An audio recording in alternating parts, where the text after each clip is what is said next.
Hello. Hello. Hi. All right, y'all. This is the Comfy Witch, aka Loki. Yes. And just before we start, do you prefer Comfy or Loki? It it honestly doesn't matter, but I do ask that most people stick with one because as soon as people switch over to calling me Loki and then all of a sudden they call me Comfy, I feel like they're using my government name and they're mad at me. So We are the same. We are Yeah. the same person. Yeah. That is Okay. 1,000% how I feel. So I'm gonna like stick with Comfy then that's fine. I because okay, just but wanted to make sure. anyone that like is already calling me Loki predominantly the like most time, I guess, like anytime that they say, "Oh, comfy," I'm like, "Are you mad at me? What did I do?" That's funny. I totally understand though. That makes absolute sense to me. Some people will call me Elsie because they just don't know, and that's okay. But I also feel that way. I'm like, who, what, who? Who is she? Yeah, who even I is don't know. she? So y'all, by the way, if you don't know who the Comfy Witch is, this is the Comfy Witch. A lot of our emotes here were created by the Comfy Witch. Many of them. Some of them were moi. They're not. You could probably tell which ones I made. They're very simple. They're probably words. And then Trish made a couple as well. Trish made the Yas Freddy hand as well as the change. Uh, the 8-bit change one. There's a couple others that you can find in our Discord too, but Comfy has made predominantly the emotes that you regularly love to put all over the screen. So I adore your art, and I'm so glad that you would come and chat today. Honestly, Mm, um, yeah. she It's doesn't really even funny go here. right before I like right before the break for you, Yeah. I was looking for something and I happened to like just like fling. I can't even say that I opened it. I flung a drawer open and all of a sudden there was the like Gaga emote sticker and I was like, "Oh, okay." Yeah, that sounds on brand today with the la ga ga ga. I don't Yeah. I don't know what happened. My That's why I was like, damn, we're either gonna have a really fun interview or my mouth's gonna stop working. Or both. I don't Or know. your mouth is going to stop working and then we still have a fantastic interview. It's going to be fun. It's going to be great. I don't It's know how to fine. speak English either. It's fine. It is. It's not easy, especially when you're talking about not just getting on a Discord call with somebody, even though that's quite literally what this is. But you know what I mean. When Yeah. it's for an audience, it's so much you have to get out of your head about what you're When you saying. have to like put on that hat and be like, yes. Yeah. But it doesn't come out as yes, it comes out as blah, blah. And Yeah. you're like, there it is. And to go with your tank top, which is Mean Girls, literally, I was trying to write in as many lines from that song as I could possibly, and I couldn't get the word gruel in there anywhere without it being weird. But that sums up my life, is the word eating, like just putting words together, making one word, gruel. Mhm. If anybody doesn't know, she's trying to say cool and great at the same time, and she goes gruel. It's my whole life. Okay, so anyway, I want to talk about you. I actually don't know that much about you, to be honest, but I'm a mysterious enigma. you kind of are. I will start with the fact that I love that your Twitter bio says cosplay, art, and probably titty. Probably titty. I love that for you. I love that description. So with that, what else would you say about your brand? Because I would call you a content creator and an artist. You are also a streamer, but personally, from the outside in, I would say you're all of the above. You're an artist and content creator and also a streamer. But please give them kind of a roundabout description of your brand and what you do. I am chaos incarnate, I think. I don't know if I don't label myself as a content creator because I I actually don't know why. It feels weird. It feels off Mm-hmm. for some reason. but I do describe myself as a variety streamer that does art with some games peppered in. Mm-hmm. Um, and I'm a freelancing commission artist. Fair enough. I think that content creator sometimes. I think I understand why you say that, because content creator implies that you're creating content for social media. I think. Yeah, I think that, sorry, I've got like my cat hairs in all up in my nose. That Um I think that's probably why, because most of the time when people are like, I'm a content creator, they're usually talking about like making TikToks and making YouTube videos specifically for the video. yeah. I don't I don't do that. I make the thing, and if it happens to be caught on video, great. Yeah, that's fair. And for me, I forget that that's actually literally what that means. Whereas for me, I'm like, oh, content can be anything. It can be artwork. It can be music. You know what I mean? And so I think Yeah. that's why I say that. But that totally makes sense. And I would love to know. So I mainly, and correct me if I'm wrong, you stream art for the most part, like you said, with this games peppered in. Um, and so when did you start like your art journey? How long have you been creating in that way? Oh man. Well, back in the day, I I mean, you always kind of draw when you're a kid. Like you're just kind of given some pencils and paper and like go color or whatever. So I've always been a creative kid, and it kind of runs in the family. My dad is a figure skating coach, Oh, which is very technical and creative. My brother is a an architect. wow. I had like cousins that were artists and stuff like that, and art's always been a huge part of my life in one way or another. Um, when we lived in Ukraine, we would go to like the opera a lot and the theater and ballets, so like I was forever surrounded by art. My mom and dad, when we came over here, um it took a few years, but they kind of threw me into private art tutoring because Mm. they kind of realized that that was a thing that I have latched onto and I'm not letting go. Yeah, not a Um, phase. It's not a phase. not, yeah, it's not a phase. Um, that being said, I do have ADHD, and I don't know how no one noticed it when I was younger, but I would get bored with things. I would Hmm. start a sport, and then I would get bored with it. But art is the one constant. And then after the private art tutoring, I took just like regular art classes. I was in theater in high school, and then post high school, I actually didn't draw until 2020. Wow. I stopped drawing. I had a string of bad relationships that were just not fantastical. Hmm. And then in the like process of healing from those, I like kind of started doodling a little bit, and my wife Celine, she saw it and she was like, "You better fucking draw more."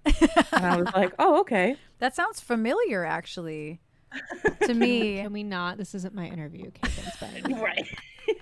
I feel like it's a thing for a lot of artists, but Yeah. yeah, she got me a an iPad because I had gotten my first like fake girl job. I was working at like Wells Fargo, and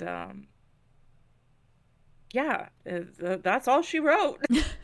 And so how did so I know the only reason I got on Twitch was because of the pandemic, and I knew of it because I had a couple friends who did stream games actually. Like I just grew up with a couple people who streamed games on Twitch, and so I Yeah. was kind of aware of it. But how did Twitch get on your radar? How did you start streaming that way?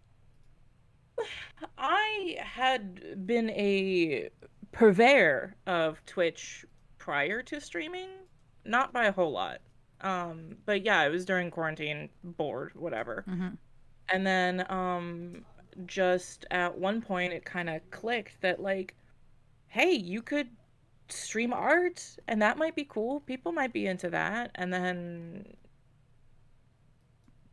yeah, I think the first things that I actually started streaming was some games because I couldn't figure out how to plug my iPad or how to like Yeah. do stuff with my iPad for it to be compatible and on my screen and whatever.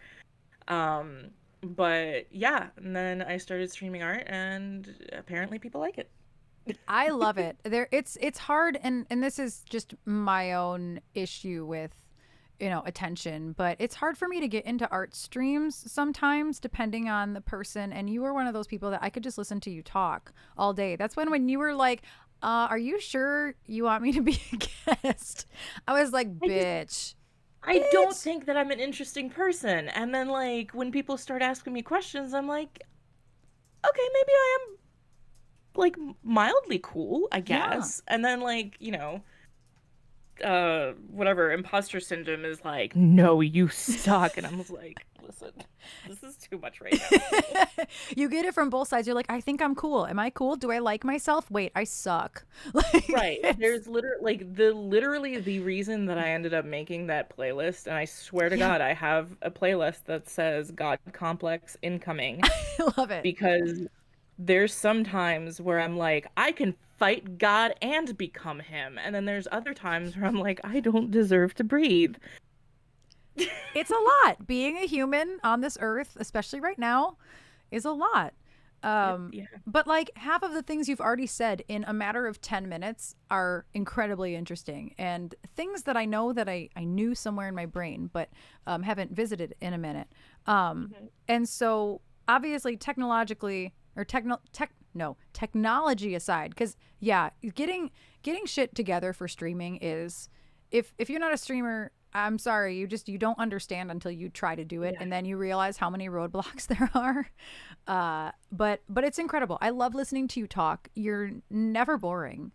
Even if you're not saying anything I didn't already know, you're never boring. I love listening to you. It's not ASMR, but it's not because you're so chill.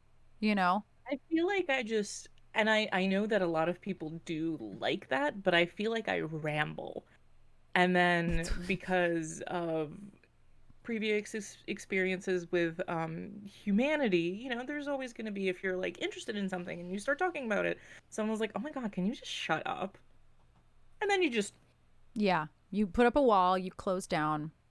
and But then it scars you for the rest of your life. yeah, that's the hardest It's fine. thing about streaming is that you have to learn that the people that are coming to your stream legitimately are there to hear you rambling. Mhm. They literally are there because they like to listen to you. Yeah, Foz, rambling It's is a skill. You Yeah. believe it or not, you are skilled at rambling in the best way. Hang hang um on. Let me tell my stepson to shut up for a second. I was like, wait, what is she gonna say? I don't know. Can I just say, like, while she's muted, her hair is so beautiful right now. I love It it. it looks a little weird because so for a TikTok thing, I don't have any like color changing lights. I don't have Hmm. any RGBs that I Yeah. can like put as a spotlight or whatever. But I do have alcohol markers Oh, and a white light. oh no. And right now my white light is not quite white. So my hair kind of probably looks a lot duller because it's a red light and my hair is teal green, so it probably looks weird. No, That's it my looks camera. teal to me. I would have never questioned it, to be honest. That's Um, good. but one of the Uh, questions I had for you, and this kind of it kind of walks a line of comfortability. So if there's ever anything you're like, no, let's move on, whatever, that's fine. book. But Ask me. I am curious about like when you came to America, where you are now. Obviously, you said you grew up in Ukraine, Mhm. and so I would kind of love to hear a little bit about, as much as detail as you want to go into, a little detail about what it was like coming here, and then kind of learning, because I'm sure when you were a kid growing up in Ukraine, you can't draw the things that maybe was in your head now, the things I see that come out of your head now. You know what I mean? Like how it kind of affected your art.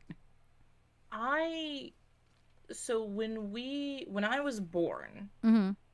I was born while Ukraine was still technically a part of the Soviet Union. Mm-hmm. So through my childhood, because I was born in 88, you guys can do the math. Oh yeah. Uh, I was born in 88, and then in 89, Ukraine officially seceded from the Soviet Union. So my entire childhood, and I was there until I was 9, I didn't realize kind of how weird it was. Yeah, because you're in it. You don't Because you there was don't still, know. Yeah. right, there was Yeah. still absolutely like remnants of the Soviet rule and communist rule in my entire childhood. I didn't realize that it was like a thing, Yeah. but it absolutely was. And it was a little weird. I definitely was not drawing the stuff that I draw now. Absolutely. Obviously. Yeah.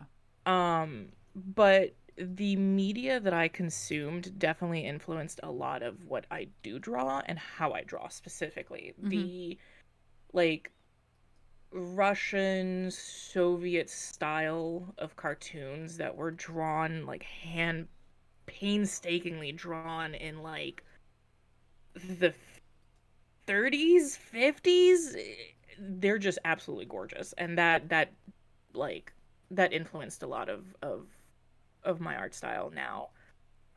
In terms of like childhood, I had a pretty normal childhood. I can't complain about anything. Coming over here was hard. Coming to the States was very hard. Because as a 9-year-old, I had to learn a new language, Yeah. learn new rules for how to behave. Mm-hmm. Because I still distinctly remember my mom and I were in like Walmart or something, Mm-hmm. and a child was absolutely just losing their shit Mm-hmm. right beside us as I'm like clinging to my mom, being like, "What's wrong with that kid? Yeah. Why is he like this?" Because my discipline and discipline for most um, Ukrainian kids is a stern look, and that's all you need. Because anything past a stern look is you don't want to go there. Yeah. So like, if and the mom is standing there like, "Sweetie, it's okay. You just need to calm down. You need to breathe." Well, I'm over there like, what is happening? Why is this child like this?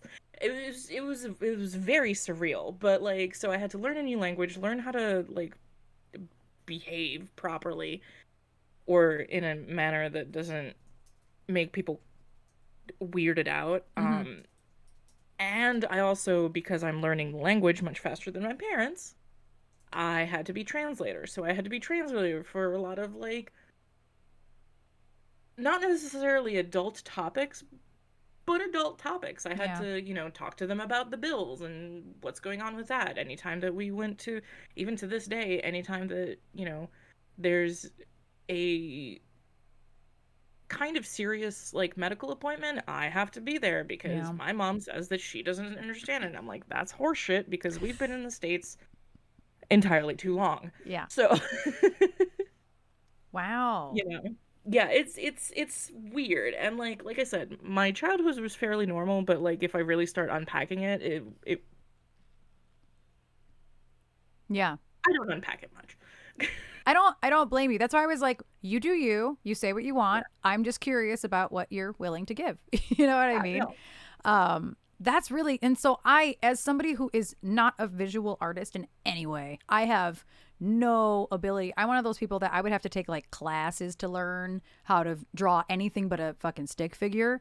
Mhm.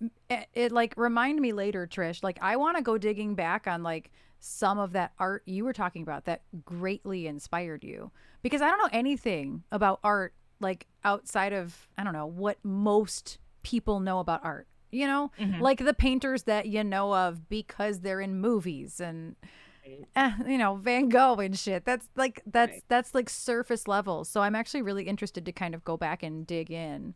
One that I can think of like right off the top of my head, and it probably is like the staple cartoon for me. It's called The Scarlet Flower. That's the translation for it. Mm, Um, Trish, if you want to Google it, go for it. She's already But it's on the it. like 1930, 70, I don't know, 19 whatever. But it's the cartoon and it is absolutely gorgeous, and that is like pinpoint. That's right there. Yeah, I can't wait That's the to. pitch. She's already on it. She had before you said Trish, Google it. She was already typing. She already done been Googling. I'm sure. Yeah, I actually am very interested in that. And so I another thing that I legitimately don't know about you is where did the Comfy Witch name come from? And I mean, while we're on the topic, also Loki, but since the branding, everything is branded, the Comfy Witch, you know, I would love to know about both. Where are the influences that came from those names? So the Comfy Witch, I actually on the internet as a whole, because I have been in this cesspool for as long as we've had dial-up internet. Yeah. Um, I actually started out as Strawberry Shuichi back in the day, literally in like 2002 or something. But that explains why Um, that's on your Ko-fi. I noticed that that's the email I think on your Ko-fi. yes. So that's how I started out, and then I was like, well, you know, like obviously I'm not any flavor of Asian. Technically, you can count Russian as Asian, but anyway, Yeah, I see I'm your not point. any sort of East Asian. There is a very East Asian name in Strawberry Shuichi. Hmm. Shuichi is Japanese, and I was like, I gotta fix this. Yeah, It's not racist, but like, I understand. It's walking a cringe. line. It's walking a Yeah, line. it's cringy. Yeah. So I was trying to figure something out, and I was sitting there, and I was like, well, I mean, I'm a witch, but like, you can't just put witch on the internet because there's 1,000 other witches. And I was like, well, I'm comfy, I'm cozy, I'm comfortable. I like to be comfortable. And then the only reason that it's the is because I initially did that to stress that I'm the comfy witch. Hmm. But then it just kind of was like the comfy witch because I'm the only freaking one. Which is good branding. Yes, but that's literally what it was, is me trying to figure out, because originally I was gonna be like, I'm gonna make videos for YouTube, and then I never did. Um, I think we all did that. I think that's a millennial thing. We were all thinking we were going to be YouTubers and become famous and make money on YouTube. That's a millennial thing. That's millennial dream. yep. And I was born in 89. I was 4 days shy of 88, so we're basically the same age. There you go. Yeah, we And were all then trying to be YouTubers. the Loki, I actually don't know specifically where that came from. I took it up around the same time that Loki, the TV series, was coming out. Okay. And I'm trying to figure out how to make this not as weird as it sounds. Just say it real my fast. wife and I were role playing. Oh, that's not weird. Okay. And She's like, let me finish. Hold on. Hold my beer. Let me finish. my wife and I were role playing, and it was, she was like, "Hey, can you pretend to be Loki?" And I was like, "I can pretend to be anything. I'm a theater child. I took theater for 4.5 years, whatever." And then she called me Loki, and I was like, Oh. I'm feeling some type of way, and it's not because of what we're doing. Uh, and that kind of stuck. I'm still very proud of I can't even call it a dead name. It's just my business name, my Yeah. government name. I'm still very proud of it. It's very Russian / Eastern European. I also felt comfortable because my mom likes to tell the story of how I got my name, which was out of a hat. Oh. That's fun. So I was like, I don't feel bad changing it in any sort of way because you called me lady for the first month of my life. Okay, so you were born, and then for a month they couldn't figure out what to name you. So they called you Lady? Yep, they called me lady. And then they were so sick of not having a name for you that they put names in a hat? Yep, and then had my brother draw a name out. So were they just like the most popular names in Ukraine at the time?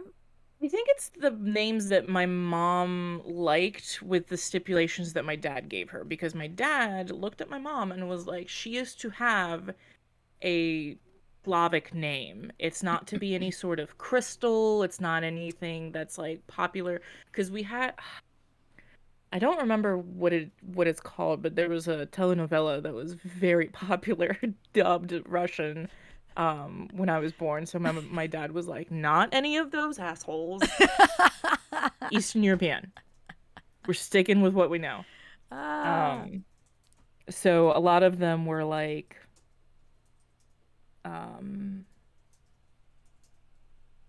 trying to think, like, Yekaterina, which is Catherine, or I don't remember what the other ones were, but it landed on Anna, so now you know, and I go by Anya with my parents and stuff, but Loki is my chosen name. That's a okay. Take the hat part aside. That's a beautiful story, though. I do appreciate that they were like, no, we want you to have an ethnic name. Like I do love that for you, unironically, unsarcastically. No, it's fantastic, and that's why I can't say that like Anya is not my dead name. It's still very much alive. It's just not what I'm going through right now. Yeah, and She's a different person. Yeah, and who's to say that that person is not going to be Anya in the future at some point? It also helps that I'm like gender fluid, so like I honestly don't care. I've never made a decision in my life. I'm a gender fluid Libra. Um so You're actually, I'm glad you said that, because this is not on my list of questions, honestly, but I'm glad you said that because it reminded me. You're the first person that in the age of listing your pronouns everywhere, you're actually the first person I've seen to have put she him interchangeably.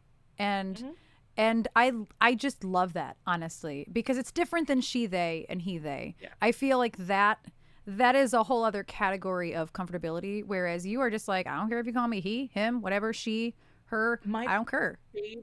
My favorite thing, and it messes with people so badly, and that's why I love it, is when Celine is like, oh yeah, my wife he, or my husband she, and I'm like, oh yes, that's the one. Yes, because I'm sure it confuses the crap out of people, but like then it's the best type of like, haha, like, yeah, I exist. like, sorry. You don't even know what I am. I don't even know what I am.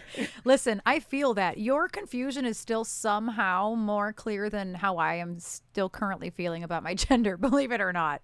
So, hey, you landing on nothing is somehow more clear than me landing on anything. So I don't know why, but like for me personally, I have absolutely no problem, obviously, with people using they as a pronoun. I have a lot of friends that use they. It is not a problem. But for me personally, it just didn't fit right. Yeah. And so. Yeah. And I 100% agree. I have been, and Trish knows, like since last June, not this past June, but like a whole year ago, I really started to try to dig deep and figure it out, because it was the first time I've been, Twitch brings you closer to people that you didn't even think about knowing. If you know what I mean? Like in Detroit, you just know all the people in Detroit, you know? And so if you don't know somebody who's non-binary or anything, non-binary femme, trans mask, if you don't know these people in real life, then you just don't. And so being on Twitch, like, put all these people in my face in the best possible way. You know, the underworld is full of alternative humans. Like, in that, I think that's probably how we met, actually. Yes. I assume anyway. Yeah, it was. And so like having all these alternative humans talk about their identities really changed my perspective. I'm like, well, I'm a she. Like, I wholeheartedly am like, well, I'm not a he and I'm definitely not a they. I am a she. But I still internally am like, well, I'm not cisgender. And for the life of me, you know, I'm 33. I'm like, it never occurred to me that just because I am a she, her, wholeheartedly she, her, look at her. Like, I am girl. That is me. but I feel like I'm somewhere between female and non-binary, but I haven't really landed. I'm certainly not gender fluid. I don't go that far masculine really ever personally. Mhm. But like it's people like you truly who help me try to figure out my life. As much as you joke and you're like, I don't fucking know. Like even in the act of you thinking you don't know and you haven't figured it out, it helps people like me who legitimately I just assumed one thing about myself my whole life because it was never put, in my face Yeah. in the best Presented way. as something else. Yeah. I'm very fortunate because I was able to start my like self-awareness journey when I was fairly young. Mm-hmm. I think I was 13, 12, Wow. 13. Yeah. When I started to be like, oh, maybe I do like girls. And it also helped that my brother, bless him, he's 11 years older than I am. Oh, wow. Yeah. And he at the time was taking some sort of like humanities class, I think, or something in college, and he would come and like bounce the information off of me. And literally at one point we had a conversation of like, how do you know you like girls? And I'm like, well, how do you feel when you look at girls? And he's like, well, I feel like this. And I'm like, that's how I feel, minus some mechanics. So that helped a lot, just with like my family kind of being like, it's whatever. That's also You're nice. not on drugs, it's fine. Yeah. Yeah. And then I also got into like the anime convention scene very early around that time. And that's when I was able to be like, oh, there's different humans and there's different flavor of human. I like that. Yeah. But it wasn't until recently, about 5 years ago, maybe a little bit longer now. Probably a little bit longer now. Something kind of clicked in my head that like, oh my god, it's all a spectrum, whereas like everyone else around me was like, yeah, bitch. And then when that clicked, I was like, oh well, if it's a spectrum, then I'm just gonna wee woo around it. Who cares? Yeah. And since then, it's been quite freeing. Yeah. And honestly, I absolutely, that resonates with me because I didn't have like, again, we're the same age. Like when we went to high school, for me personally, there was nothing other than straight, gay, and bi. And if you were bi, it was a fucking cop out and they were like, you have to choose. Yeah. There was nothing safe about being queer or weird or a queerdo, if you want to abbreviate it. There was nothing safe about that in where I grew up in the Michigan, Detroit area. And I think that's pretty, safe to say for most people who grew up in the 90s and early 2000s. I don't really think that started to change in any way until like the last 10 years or so. For sure. And so it was hard because I knew I wasn't straight, but I knew I wasn't gay. I'm like, but I like the boys. I like them. They're cute. Yeah. And then like I dated a girl on and off all the way through high school, and my parents kind of knew, but like they also I think thought it was a phase. Like because you never know, Yeah. Because I dated boys too. So I think that was confusing for everybody because I really like the notion that something being a phase is bad. That's the thing that I absolutely love. yeah. Like, oh my god, it's a phase. It's just a phase. Okay, And let me have my phase. like I screw girls for a couple of years and then I go back to boys, I guess. Like, who cares? It's not that serious. Literally me. Like there were a couple girls, like predominantly one girl in high school, and then there were a couple others, but then there was this whole period of time where it was all guys, just because no other because I identify as pansexual, and so there was just no other attraction that happened to be reciprocated in that time. It wasn't really on purpose. So it's really funny because I say that I'm pansexual, but I'm pansexual in a way that like I like the idea of men, but they can stay over there. Like they're nice to look at over there. it depends on the personality. Oh wait. Yeah. I am pansexual, but demisexual with men probably. But yeah, it's I didn't learn really about the spectrum until I went to Eastern Michigan, which is a pretty liberal university here in Michigan. And that's where I learned about the spectrum. And I went to gender studies classes. And I was like, oh my God. And that's where I picked up the term pansexual. Finally. That was in what, 2007.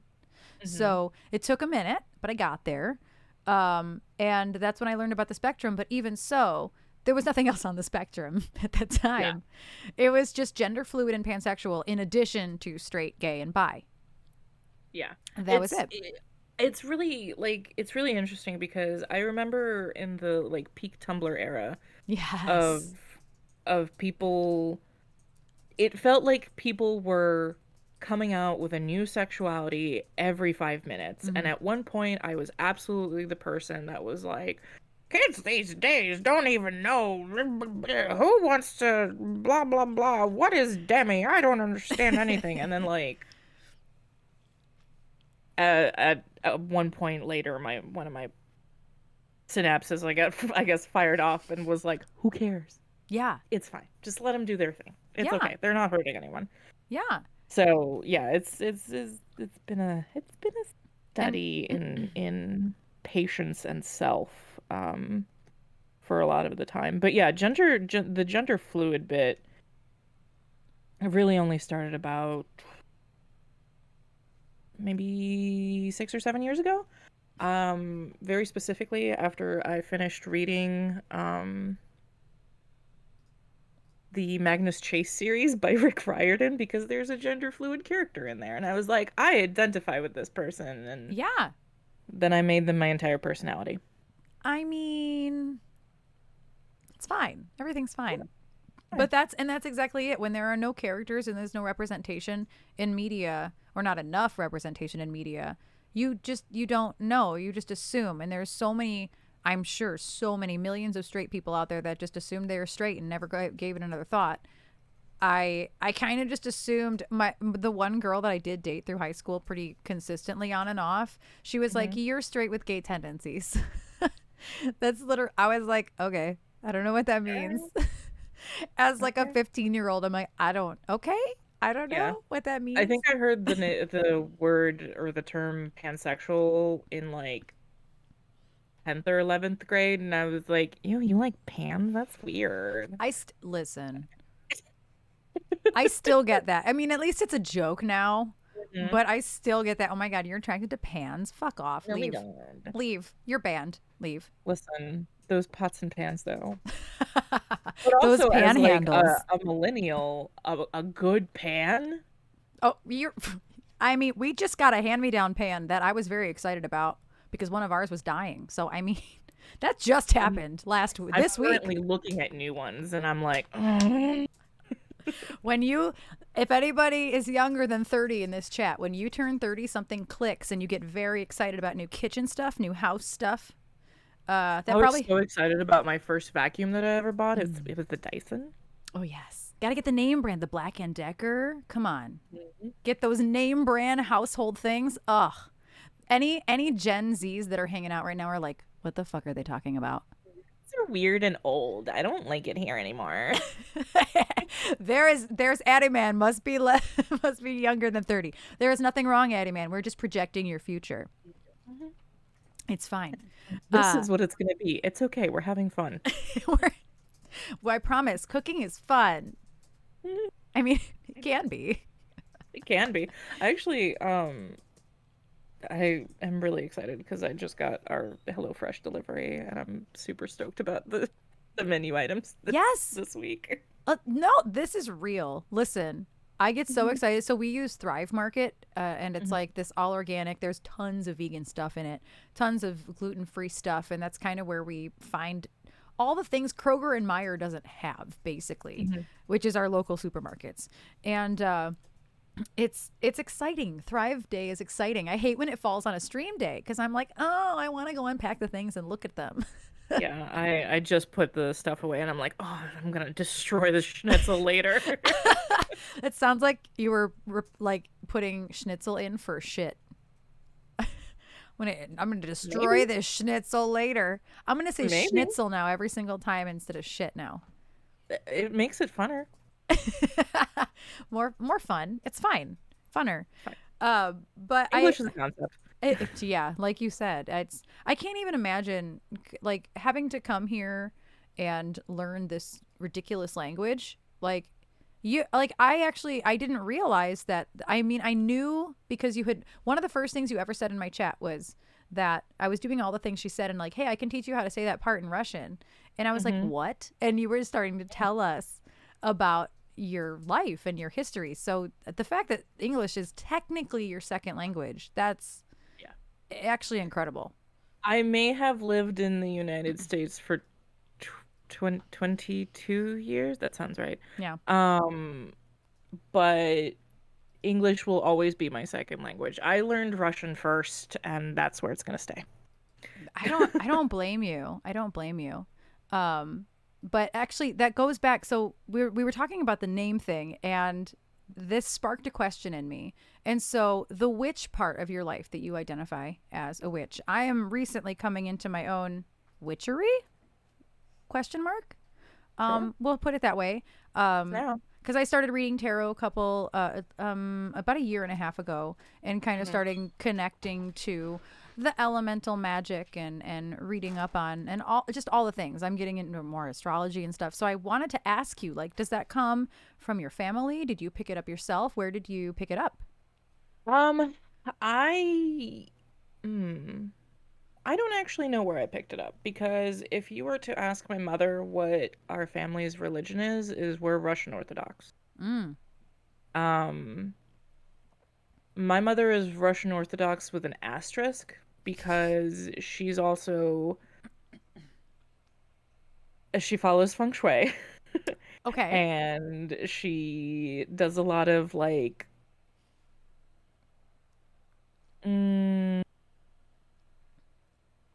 traditional things that are not witchcraft. Okay. So it's like I'm trying to think of one of, and it's of course it's when you're like, I need this example now. Your brain's like, yeah, it'll happen at 4 a.m. You're welcome. I'll wake up and be like, oh God. Having a nightmare about it. But like just little things, like things that are technically superstition.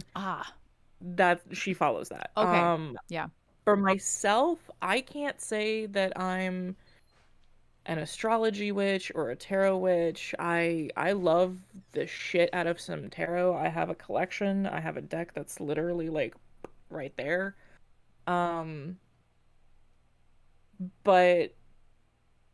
and at first I was trying really hard to like put myself into a category of witch, because that's a thing. Then you can kind of fine tune your practice and figure it out and blah blah blah. And then I realized that for me personally, because I have this weird, like, I'm Slavic, but, and then I'm here in the States, but, and then I'm Ukrainian, but I wasn't brought up in a village. Therefore, there's another, like, caveat. And because of that, I just kind of was like, I'm a mix of everything. I want to learn other things that are open to me, that I'm allowed to learn, but everything is chaos, and it's going to be just whatever the hell I feel like it. And then I realized that chaos magic is an actual thing. Is it? It is. Hold on. It is. Hold the phone. Explain so to me. A lot of times, if you're like, I need some spell work, I need a good luck spell or whatever, money making spell. People are like, if you don't have a yellow candle and yellow quartz and smoky quartz and, a leaf that a baboon wipes its ass on, it's not gonna work. And I'm like, yeah, but I have a white candle, like some bay leaves and a gold marker. It's fine. it works. So it's it's very much in the like, oh, I have this bottle of water and I need it for my spell. It's probably this one's just happens to be purified. Let's go. It makes it a little bit more accessible, in my opinion, because sometimes you don't have the spoons to create a spell that is, 10 hours of you searching things. Yeah, that's something I learned too is that I take actual like digital classes on Hmm. certain types of witchcraft. It depends on what they're offering at the time, but one of them was about like protection spells and protecting your energy as an empath. Hmm. And it was kind of overwhelming because the certain colors and the certain stones and I'm like, "What? I don't even know how to spell that." What? Like Yeah. I have all those that Trish bought me in the other room. Do they work? Like what are they? I don't know what the Can I Yeah, make I them? literally it's really funny because Selena's always like, "Honey, do you want to go like crystal shopping?" And I'm like, "Fuck yeah, I want to go crystal shopping. I want to go look at the pretty rocks." And she's like, "Well, what does this one mean?" And I'm like, "I don't know. It's pretty." And like that's literally Yeah. that's where I'm at. Yeah, one of the hacks that my tarot teacher told me is that it doesn't necessarily matter what the mineral or crystal is for, but the color and your intention. Obviously, we all, as anybody who practices any type of witchcraft, any type of divination, we know it's about intention. Mhm. Um, and so obviously at the end of the day the intention is what matters most, but she's like if you're trying to do something that has to do with the air element, Yeah. grab blue stuff, grab white stuff, grab a feather, go outside if Set you're my doing some type of intent earth before even spell. color. I don't even look at color sometimes because I'm like, this works for me, so whatever. No, I love My that. favorite crystal is a brick. I mean, that's a great answer. It'll realign some chakras. I mean, it's true. You use it in the right way. I have some pretty Yeah, big crystals on yeah. my dresser. They could knock some sense into somebody. Give me 2 seconds. Hang on. Yes, please show and tell the crystals. I love this for us. I absolutely love it. Yes, I'm ready. I've never been more ready for a Don't show and have tell. obviously most of my crystal collection is upstairs, because that's where my predominant altar is. Mm-hmm. It still has poster putty on it. I'm Where's the using it as brick? Where is it? a decoration. It's basically Oh, that's beautiful though. it's gorgeous. It's absolutely fantastic. Um, I'm pretty sure it's an agate. I don't know. I don't know. It's I just beautiful. think it's pretty. But And it's like substantial. Like this is my microphone. oh yeah. Yeah. This can kill someone That's probably when used correctly. yeah, that's definitely bigger than my biggest crystals for sure. I have one of the my grandma and my dad recently went across the country to visit Vegas and they drove. And my grandma brought to me back a desert rose stone. Ooh. Do you know what that is? It's Yeah, they're pretty. I had never heard of it before. It's messy as Mhm. hell. It leaves fucking white powder everywhere, but it's beautiful and I love what it stands for. But that's probably my biggest stone and it's literally from the desert. It's like the size you put it in your hand. It's like this big. My Um, favorite thing, it's not a crystal or anything like that, that anyone has given me is one of my best friends.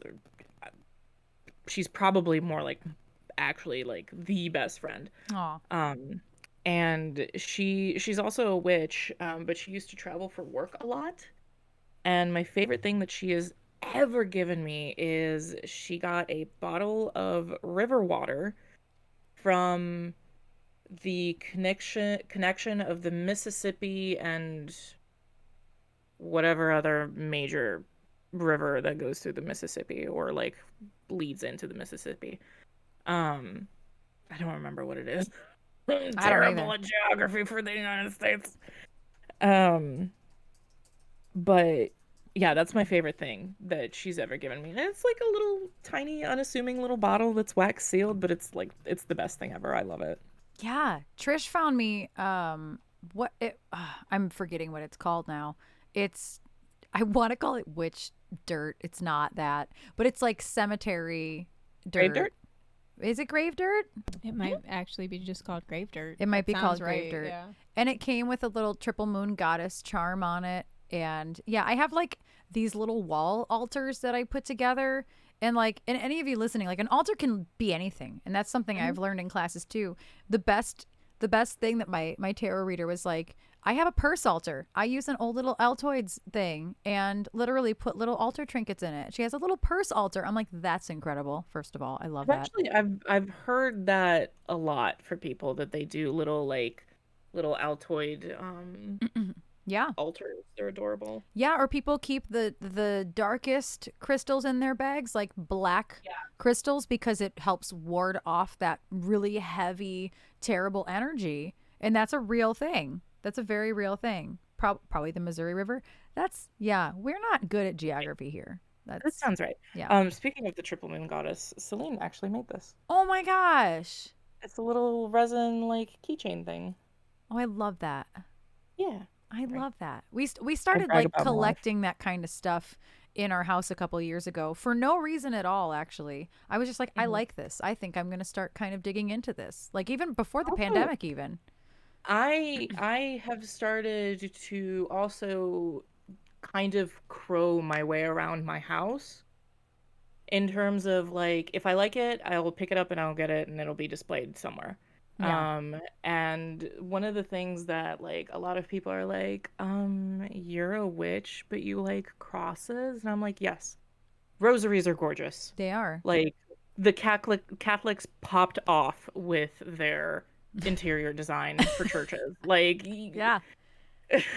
you can't tell me that you look at a stained glass window and you go, that's disgusting. I don't like that. It's stupid. Like, so I just, at this point, the best way to describe anything that I do is just chaos because I have no rhyme or reason for it. But that's the best kind, because when people follow the rules, it doesn't push any envelopes. It doesn't teach anybody anything out of their own realm. And so I love, again, unironically, I love that for you. I hate saying it because it sounds so sarcastic. I love that for you. Hey, anytime that anyone says it, even if it is sarcastic, I'm like, thank you. I love it for me too. Like, I don't care if you're being sarcastic. I'm still going to take it as a compliment. Thank you. Good. And then it just, if they're not meaning it as a compliment, they're just like, oh, wait. And now they look like a wasted their dick. breath on me, and that's all that matters. Exactly. Just the triple moon goddess symbolism actually is what kind of started me into that stuff. Like my traditional deck, tarot deck that I bought just for learning. I don't read with it. It's just literally traditional Rider-Waite-Smith artwork. It has the triple moon goddess symbol all over the back of it. It's all black and white, and it's really beautiful. And I was like, I don't know why I'm like being called to this stuff. And like kind of Celtic knots as well, like the Tree of Life. And then we had our ancestry done, and I'm like Irish. Oh. My mom named me Erin. Didn't know I was Irish. There Yeah. you go. Yeah. So like fate was just like, you're going to be super into this Celtic witchy type stuff, like the pentacles, pentagrams, obviously, like just what they represent, and earth and green, which didn't even mean to make this segue, but is your branding. Like when I think of like dark greens, beautiful dark greens, like any type of shade, that is your branding. Thank you. My main green color is actually phthalo green. Phthalo? Mm-hmm. How do you spell that? Oh Lord. Is it like the blue that we couldn't say yesterday? We were just talking about this. Yes? Phthalocyanide something or other. I can't say the word. Hang on. That's why I said, how do you spell it? Because we were just having this conversation. It's PHTHALO. But there's also a green version of that. Oh. So there's a phthalo green, a phthalo blue, and I think one more color that has the phthalo to it. Huh. Would you look at that? Isn't that crazy when like conversations, like you didn't know that we were having that conversation, like, and that never comes up. We've never talked about that color before on screen. So that's just, it's the universe. It's that shit Mhm. coming through. I love it. I love it. What it basically boils down to is phthalo green and phthalo blue are the true green and true blue of the color that's dark. Okay. That's basically what it boils down to. Yeah, it's probably one of my favorite greens then, honestly. Like all of your I love it. I branding. had to actually like look up this hex code for it because I'm like, I just want to bathe in it. Yeah. And all of your artwork for your own personal branding does. And I love that. I absolutely love it. I love the greens. It's like not my own personal branding. Like I want it to be so badly, but it's Mhm. just not. I just love it. And like some of our walls are green, some of our Celtic stuff, it's inherently green, you know. Right. But I To be can't. fair, I wanted my branding to be purple, and yet here we are. Yeah, we traded hardcore on that and didn't even mean My to. branding initially was supposed to be purple, black, and like a cyan blue, Okay. or like cyan slash teal blue, and that is not where I'm at. That's like Jen's branding actually. Yeah, yeah, it's very close to hers. Yeah, and Comfy also did Jen's. I think all of well, there's a couple ones that Jen did, but Comfy Yeah. did most of Jen's emotes as well. You have done like, can you like name drop? Like, are you willing to name drop like everybody? I want to know. I'm curious. Sure, I can. I Like, can. You're my biggest name, though. really? No, I'm not. Yeah, No, yeah, I'm you not. are. How dare? Like people are like, "Oh my God, who have you done like stuff?" Hang on, my camera is doing It things. did. It was like, bitch, how dare you talk about people? No. Sometimes that works. Almost. No, okay, It's fine. almost. It's as good as it's gonna get. But I did your emotes. I did Plum Bee Honey. Mm-hmm. I know that Um, name. yes, she's we're pretty much attached to the hip. Hmm. Um, I did Jen's emotes. I did Raven's Mm-hmm. emotes, Wreck-It Raven. I'm currently doing. I did their emotes, but I also am working on a PNG tuber for Unkempt Grave. Oh, nice. I did the emotes for Chaotic Lee. Oh, I don't know that one. She's a DBD, predominantly DBD streamer. Okay. But she's got a very wholesome, fantastic community. Um, You did did Joy's, I? didn't you? Yeah, I did Joy's. I Mm-hmm. did Highlash. Oh, I actually didn't think of that because I just assumed maybe she did her own. I I don't think I know. did. I think it was two of hers that I did. Oh, that's I did awesome. the glasses one, Okay. and then the I no, I same use one. that one all the time actually. But yeah, and then I did an emote for Anomaly. I did a couple of emotes for Rude Rob, Nice. King Titan Atlas. Of course. I, f- I The feel like list is so big. I love it. yeah, I feel like that's everyone, but I also feel like I'm missing someone. So It's always gonna happen. I'm gonna hang up and you're gonna be like, oh, yeah, and type it also in. this person. Yeah, no. That's impressive though. Like I truly didn't know how many other people you had done emote work for. Yeah, I I was supposed to do a lot of the scenes for Raven as well, Mhm. but that commission came into my life when I was not doing too well, so that didn't end up happening. But I'm very happy with what I have done so far Yeah, because I've and only been doing emotes for about a year now. yeah, I believe that because I mean, before Twitch, you don't really know what an No. emote is. You don't really break into that market. Yeah, and it wasn't like I didn't start with emotes, Hmm. so and obviously I did my own emotes, the Yes, ones that I do have. So I love them. And not all of Sparky. them. The knife Loki one, Degar did for me, but Oh, nice. everyone else was me.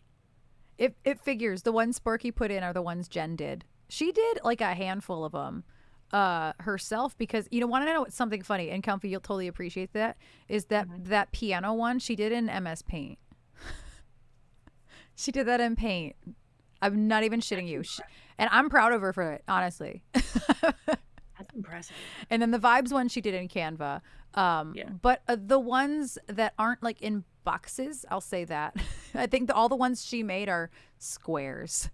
All the ones that have different lines. Is there a better way to say that? I don't know.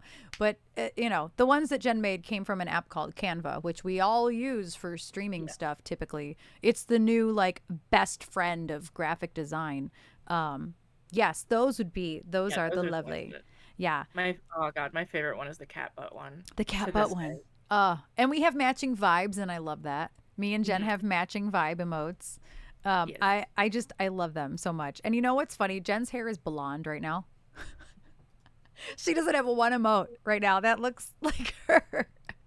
The emotes that I did for Plum Honey, I think in most of her emotes she has pink hair. She does not have pink hair anymore. Yeah. Jen's a serial hair changer, which God love her. I love her to death. But her hair is never the same for longer than 2 weeks. So it's like we'll do photos or something, and then like 2 weeks later they don't look like her anymore. I'm like, ma'am, these are the promo photos for a year. Can you calm down? That happened with our newest music video too. It came out 2 weeks after we shot it. This bitch already had different hair. I'm like, ma'am. Yeah, I love her blonde hair too. I do. Are some of the Zombunny ones yours too? I don't think so. Oh, maybe that was why. I don't know. I don't know. I cannot answer that question. So I don't know. No. Now you're questioning it. I was like, did I do anything for Zombunny? I don't think I did. No. It's the reason that I've not necessarily stopped working on emotes. I still will absolutely do them, but like a lot of emote art looks very much cookie cutter, which is why my emo art looks so jarringly different sometimes. Because that was a conscious decision. I was like, I don't want to be just your standard emote artist. It's a chibi, it's cute, it's done in a specific style. We're good. No, my emotes are usually too complicated, but it's fine. They are, but in the best way, because they translate somehow, and I don't know how the hell you do this, is that they are very detailed, and it doesn't muck them up when they're small. But then when they're big, you can see all the beautiful detail. Like Capricozy, which is what I named the Capricorn goat. I don't know why I named it that, but here we are. She looks cozy. I don't know. She's Capricozy. But like nobody knows. Like you told me, you're like, did you notice the constellations? I'm like, I mean, or the freckles? You're like, did you see the freckles? I'm like, yeah, I love them. Why? You're like, they're the constellations of Capricorn. I'm like, bitch, I don't even. And so when I learned that, I put it on my starting screen. She's on my ending screen. Like I started a line. Yes. You sent me a couple of them. I've drawn all of them. I haven't printed all of them. But they're all based on that one that I did for you. I love it. It's one of my favorite things, and I put it on merchandise immediately. Obviously you have some of the stickers. I sent them to you. And it's one of my favorite things, but you don't know what you're missing because it's so small. But again, somehow you manage to not like make it so condensed that you can't tell what it is when it's small. And that's a talent in and of itself right there. A struggle sometimes because like I'm working generally for an emotes. I'm working anywhere between 500 by 500 to 900 by 900. So that's in pixels, that's actually pretty big, especially when they get condensed down to 26. Yes. So a lot of it is me like working on my iPad, doing the thing, and then like just zooming out as small as the iPad will let me, and hopefully it works. But I think that maybe people don't do that, and it shows. But that's also the thing that I noticed, and if any artists out there that want that hint, but anytime that you use straight black or straight white, it doesn't translate well, especially on Twitch emotes, because the black and the white just like fight against each other in the other colors. Yeah. A lot of the times that I have white on there, it's not a true white. Or the black, not a true black. My line art is all colored. Interesting. And I wouldn't know. Trish might have clocked it, but I would have never. I'm not. I did suspect, and I only suspected by accident because I did it by accident one time in Procreate. I'm like, oh, that's not actually black. And then I'm like, wait a second. But this looks better. Yeah. I wonder. And it's hard because you're accounting for people that you kind of just assume everybody's in dark mode nowadays, but that's not true. People will send me screenshots of whatever and they're in light mode. And I'm like, right. Like people still use light mode sometimes and you have to account for that. Sociopaths. Those people are sociopaths. I'm sure there are sociopaths in this chat right now. You know what? Do you? You do you with your white backgrounds. My eyeballs can't take it anymore. Float, you know? Whatever boats your float. With that, it's been an hour. Can you believe? No, I can't. It's been over. I know. I told you. You were like, no. You were all imposter syndrome. Get that shit out of here. Leave. Sure. Goodbye. No, but I do want to respect the boundaries. It's like almost 6:20 now. So we've been chatting for just about an hour. Is there anything you want to leave the chat with today before we hang up, unfortunately? I guess the main thing, just kind of to wrap up everything that we've talked about, is basically like, if you are ever in a situation where you are wondering something about yourself, or you're confused and you don't know whether it's sexuality, gender, name, a pair of socks that you want to wear, like literally anything, just make your own way. Society doesn't need to give you the approval that you think you need. Like, it's nice to get a pat on the head, but that pat is going to be fleeting. Just pat yourself on the back instead.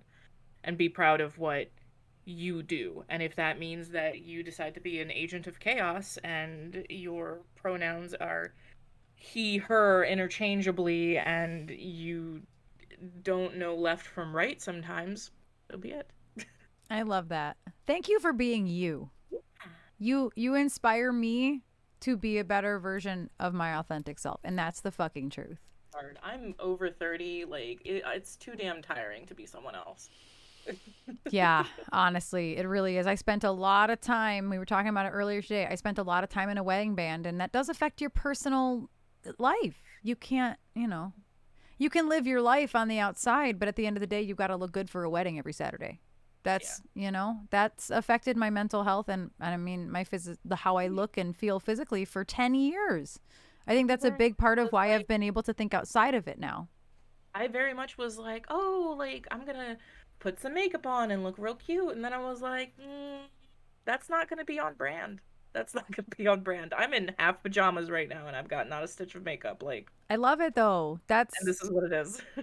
but you doing you legitimately inspires me. It makes it okay for me to do me. It validates that for me because I, as just a very femme presenting person, get constantly put in that fucking box and I live in it. I love makeup. Girl. I love hair. I love makeup. I love nails. I love it, but I hate it. I'm by what would it be? Academic profession. I'm a makeup artist. Like, I did hair and I did makeup. I did special effects makeup. I did so much, but like, I'm not gonna fucking wear it. No, it's a lot of work. So, I appreciate you so much. Thank you for coming to chat with us today, and I have enjoyed learning about you. I hope that chat did too. I'm pretty sure that they did too. Yeah, I've been kind of glancing at it. That's why I'm always looking over here and not at the camera. But yeah. And everybody knows we do our best to keep up with the chat, but to keep the conversation moving, you can't really look at it too much and acknowledge it too much. But thank you from the bottom of my heart. Thank you for being you. Thank you for coming to chat with us. We love you. I speak for Trish as well. We adore you. Thank you for being you. You inspire me to be a better artist every day. I just want to say that. Oh, stop. No, so like before we get off, my mom today was like, so what are you doing today? And I was like, oh, my friend is going to be like interviewing me. And she's like, why? And I'm like, I don't know, Mom, because my friends like me. Damn. Get away from me. But then, like, I had to try and explain to her in Russian what a Twitch streamer was. And it was not working out. No. Oh. No. You are so interesting. I promise I have been like we could talk for longer. You were worried about an hour and I'm like, I'm pretty sure we're going to be fine. But thank you. I'm gonna let you go. We actually have another song to sing, so we're gonna sing a song, and Trash is gonna play some guitar. Guess I am. I've been buying her some time here, and we will talk soon, Comfy. Thank you again for being here. Thank you. All right, bye. Mwah.